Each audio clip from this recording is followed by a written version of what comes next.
नित्यानन्दकरी वरभयकरी सौन्दर्या रत्नाकरी प्रालेयचलवंशपावनकरी काशीपुराधीश्वरी भिक्षां देहि कृपावलम्बनकरी माता अन्नपूर्णेश्वरी। বিগত 28 বছর আমাদের বাড়িতে মা অন্নপূর্ণার পুজো হচ্ছে। সেটা তো তোমাদের আগের ব্লগেই বলেছি।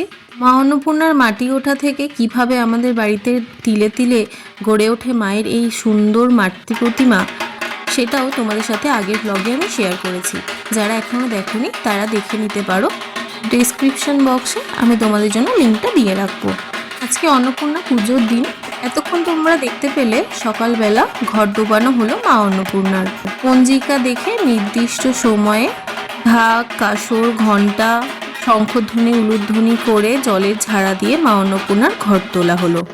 তারপরে যে দেখলে বাপি ঠাকুর পুজো করছে, ওটা হচ্ছে ভাঁড়ার পুজো।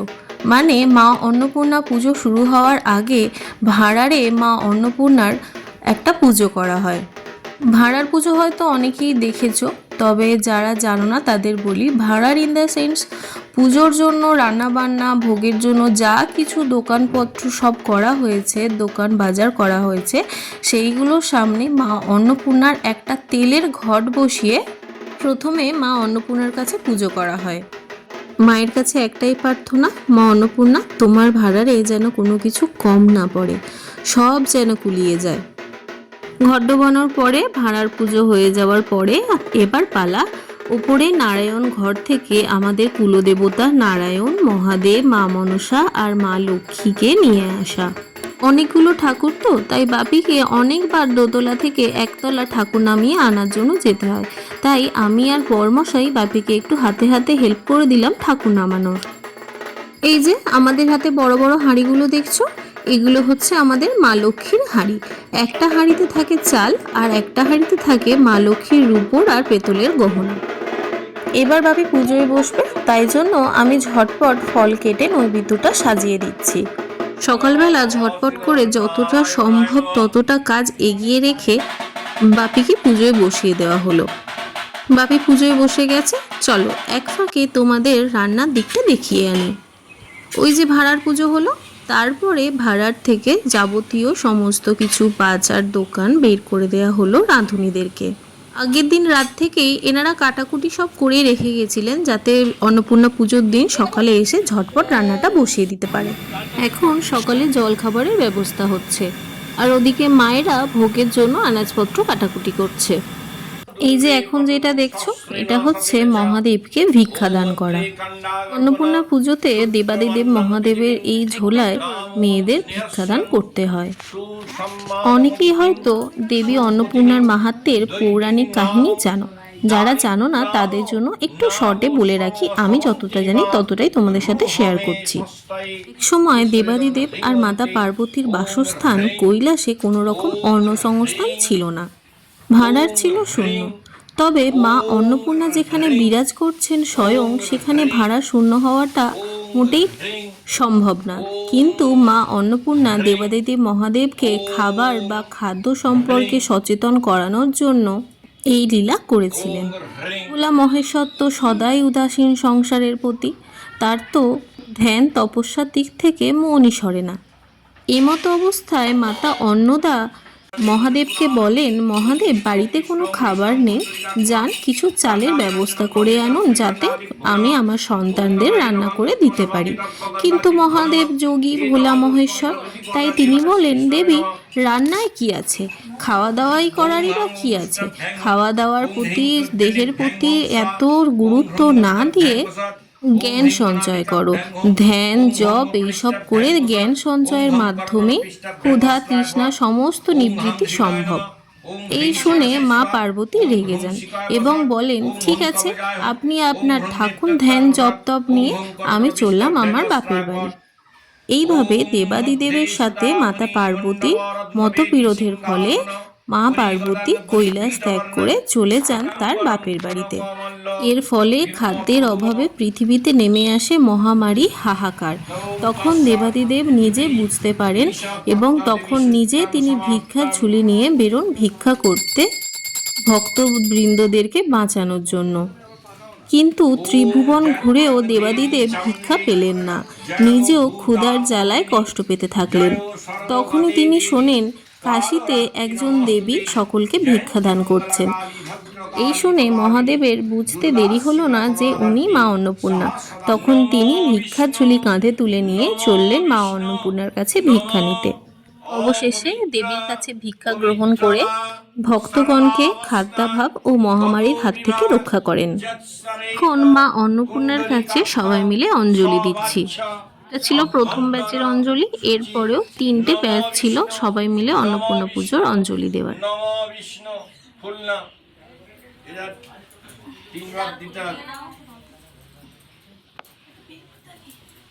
খড়গং স্থূলতনুং দন্তাঘাত বিতারিতারি রুদিরৈ সিন্দ্রম শোভাকরম বন্দে শৈলসুতাং গণপতি সিদ্ধিস্পদ কামদং নম সিদ্ধিদাতা গাং গণেশাদি পঞ্চদেবতা ভনম নম ধেয় সদা সবিতমণ্ডলা মর্দবর্তী নারায়ণ সরসি যাসন সন্নিভিষ্ট কেউরবান কনক কুণ্ডলবান কিরিটিহারি হিরণময় ববুদ্ধিত শঙ্খচক্র গদাবদ্ধ নম শ্রী বিষ্ণবে শ্রীধর নারায়ণায় নম নম হেং গীত ভগবান কমলেক্ষণ প্রীতি শাস্ত্রণ যুদ্ধাবয় আবং জহিন যত্র বিশলীলেন পরিপ্লতা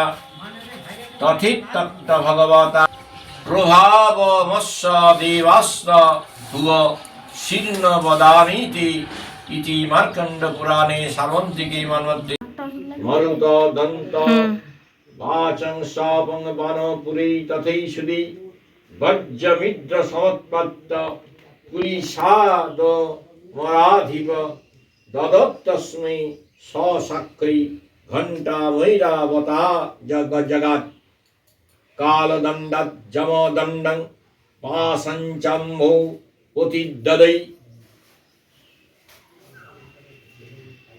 প্রজাপতি। এদিকে মায়েরা ভোগ রান্না করছে। আমাদের বাড়িতে ভোগ রান্না এখনো কাঠের উনুনেই হয়।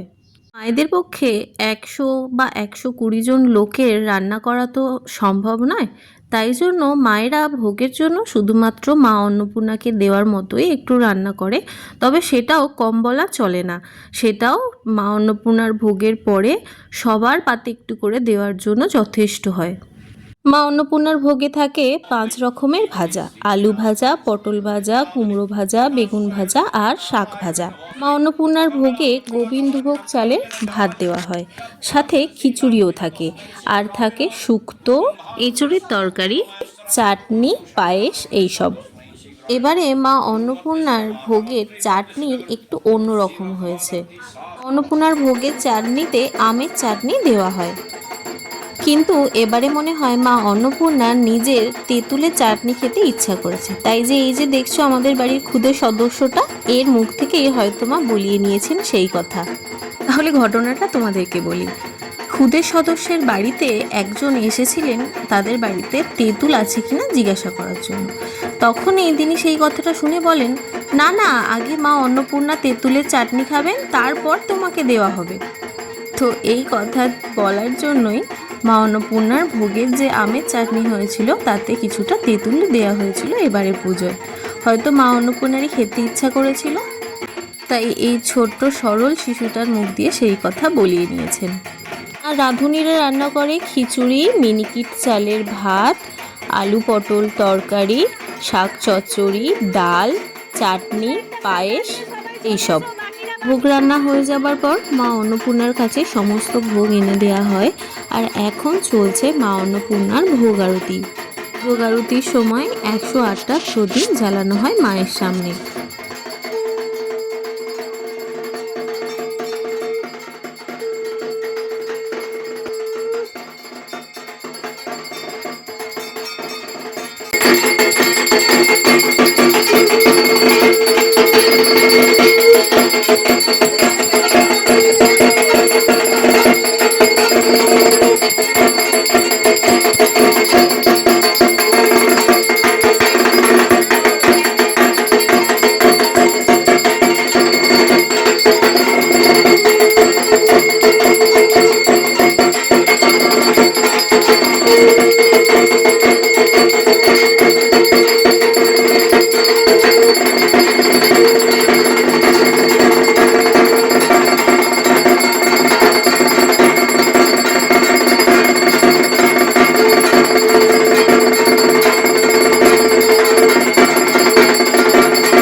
ভোগ আরতির পরে মায়ের অন্নভোগ সবাইকে দেওয়া হয়।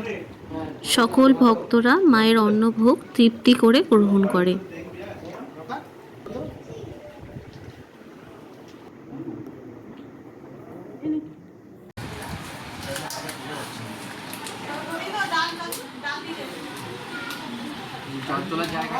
ওদিকে সবাই অন্নভোগ গ্রহণ করছে আর এদিকে বাপি হোমে বসেছে। অন্নপূর্ণা পুজোর বাপি আমার আর বর্মশায়ের নামেই সংকল্প করেন। সপরিবার সহিত দশভক্ত শিব সহিত শ্রী শ্রী অন্নপূর্ণা পূজা করবানি ভূত হোম করবানি স্বা ওং নমঃ ওং ওং তস বিষ্ণু তসোদা চৈত্র মাসে মীন রাশিতে ভাস্করে শুক্লপক্ষে অষ্টমং তিদৌ ভৌমদীপ হালদার বাসবগত্য ভূত হোম করবানি হ্রিং শ্রীমৎ পুণ্যাঈশ্বা ওং ভূর্ভুবস্ব স্বাহা ওং নমঃ এক বন্ধুস্পক নমঃ ওং নমঃ তসোদা চৈত্র মাসে মীন রাশিতে ভাস্কর শুক্লপক্ষে অষ্টমং তিদৌ ভরদ্বাজ গোত্র শ্রী দীপঙ্কাজি দেবসর্মৎ সংগ্রহ সাহিত্য বৈনেশ্বর সহিত দশভক্ত শিব সহিত লিপি হালদার বাসবগোত্র শ্রী শ্রী অন্নপূর্ণা পূজায় স্বাহা ভদ্রকালী কপালিনী দুর্গা শিব ক্ষমারাত্রি শাশ্বত নমস্তুতে ইতি মন্ত্রেণ পটত্বেন ইয়ৎ সংখ্যক সাহায্য বিল্লপত্র শ্রীমদন্ন পিতাই হোম কর্মণি করিষ্যে পরার্থে করিষ্যামি এত সংখ্যক সাহায্য বিল্লপত্তব্যে নমঃ এতদধিপত দেবায় ব্রহ্মা বিষ্ণু শিবায় নমঃ এত গন্ধ ওং নমঃ শিবায় স্বা ওং ব্রহ্মাদিস্বা ওং নমঃ অষ্টতর শক্তিস্বা ওং নমঃ জয়ন্তাদিস্বা ওং একাদশ শক্তিস্বা সংকল্প করিয়া ইন্দ্রাদি দশদিকপালে ধো নম। ওং নম ইন্দ্রাদি ইন্দ্রাদি দশদিকপালে স্বা। ওং নম বটুকস্বা। ওং নম যোগিনীস্বা। যাবৎ দর্শন কোসমাল শ্রী বিষ্ণু দেবতাম্মং পুজো ধরুন কার্তিক আল্লাহ বাসনগদ্য সর্ববিত্ত কুণ্ডলিকাক্ষং সর্বদ্র হরি তস্মিন তুষ্টে জগৎ তুষ্টে বিনীত বিনীতিং জগৎ।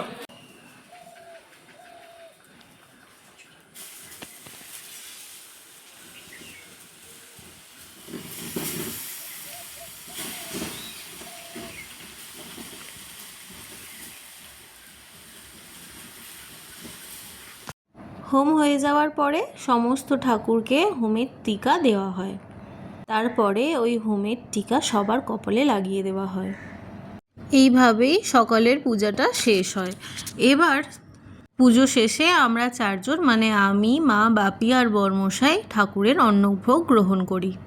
সকালের মতো এখন শেষ হলো। এবার সন্ধ্যের পুজোর সেতলের জোগাড়ের পালা।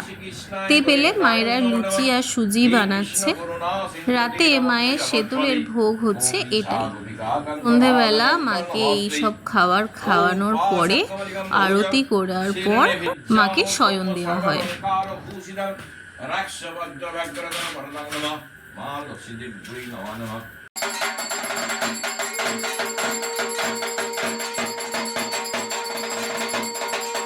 আরতির পরে মা অন্নপূর্ণা আর সমস্ত দেবী দেবতাদের শয়ন দেওয়া হয়। তারপরে সকলকে ঠাকুরের প্রসাদ বিতরণ করা হয়। এইভাবেই আজকে চৈত্র শুক্লা অষ্টমীর মা অন্নপূর্ণার পুজো এখানে শেষ হলো। পরের দিন নবমী, পরের দিন মায়ের সুতো কাটা এবং মায়ের বিদায়ের পালা। মা চলে যাবেন নিজের স্বামী গৃহে। পরের দিনেরও ব্লগ আমি তোমাদের সাথে খুব তাড়াতাড়ি শেয়ার করব। ভিডিওটা তোমাদের কেমন লাগলো অবশ্যই আমাকে কমেন্টস করে বলো। ভালো লেগে থাকলে একটা লাইক করে শেয়ার করে দিও। আর তোমাদের আমাদের বাড়ির অন্নপূর্ণা পুজোর রীতিনীতি কেমন লাগলো অবশ্যই আমাকে জানিও। আজকের ব্লগটা এখানেই শেষ করছি। কালকের নবমীর নতুন ব্লগ নিয়ে আসছি খুব তাড়াতাড়ি। তার জন্য লিপিজ ওয়ার্ল্ডকে সাবস্ক্রাইব করে রাখো। আর যদি ফেসবুক থেকে দেখে থাকো তাহলে লিপি হালদার প্রোফাইলটাকে ফলো করে রেখো। মা অন্নপূর্ণার কৃপায় তোমরা সবাই খুব ভালো থাকো।